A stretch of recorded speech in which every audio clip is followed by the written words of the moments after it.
Des moments avec Dieu avaient un temps de réflexion pour chaque jour. 7 avril. Avec patience. Je leur ai donné ta parole, et le monde les a haïs, parce qu'ils ne sont pas du monde, comme moi je ne suis pas du monde. Je ne te prie pas de les ôter du monde, mais de les préserver du mal. Jean 17, 14, 15. Comme mener de nouvelles batailles si le soldat est en prison. Comme ouvrir de nouvelles voies si le champion est enchaîné, les espoirs semblaient morts. Les conquêtes de Rome semblent impossibles et les chrétiens sentaient que les batailles étaient perdues. Depuis plusieurs années l'évangile avait atteint les classes pauvres et celles qui souffraient. Mais les classes supérieures n'avaient pas encore été conquises. L'aristocratie et les maisons de l'empereur semblaient invincibles pour l'évangile. Cependant si le corps de l'apôtre Paul était en prison que les paroles de Dieu ne l'étaient pas.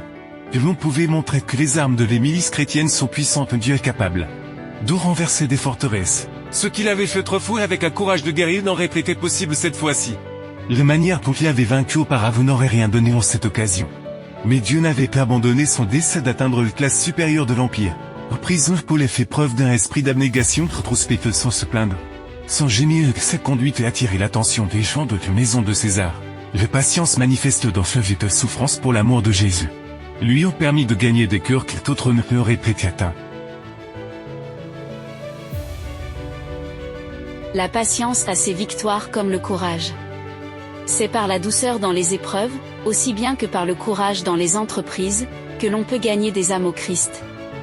Les chrétiens qui font preuve de patience et de gaieté dans le malheur et la souffrance, qui affrontent la mort elle-même avec la paix et le calme d'une foi inébranlable, peuvent accomplir beaucoup plus pour l'Évangile qu'ils n'auraient pu le faire au cours d'une longue vie de labeur fidèle. Souvent, lorsque le serviteur de Dieu est retiré du service actif par une providence mystérieuse que notre faible vision déplorerait, c'est par le dessein de Dieu d'accomplir une œuvre qui, autrement, n'aurait jamais été accomplie.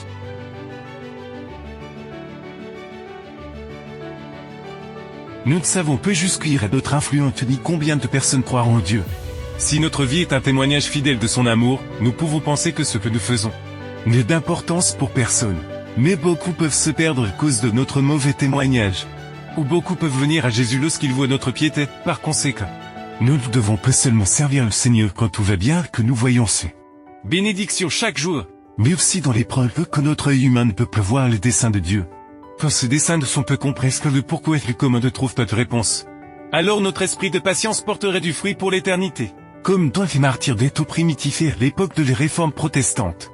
Lorsqu'un martyr était conduit au bûcher de une autre forme de mort, le visage paisible qu'il arborait, les paroles de louange qu'il prononçait, toute sa conduite chrétienne faisait l'impression plus profonde sur les esprits qui regardaient et les sans versets semblaient être de semences.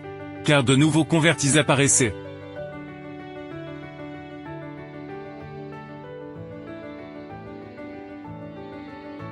Les dures épreuves endurées par la grâce de Dieu développent la patience, la vigilance, la force d'âme et une confiance profonde et durable en Dieu. C'est le triomphe de la foi chrétienne qui permet à ses adeptes de souffrir et d'être forts, de se soumettre et de vaincre, d'être morts toute la journée et de vivre, d'endurer la croix et de gagner la couronne de gloire. Amen. Merci pour écouter cet audio. Nous vous invitons à partager avec votre. Contactez et visitez le site web. biblewell.com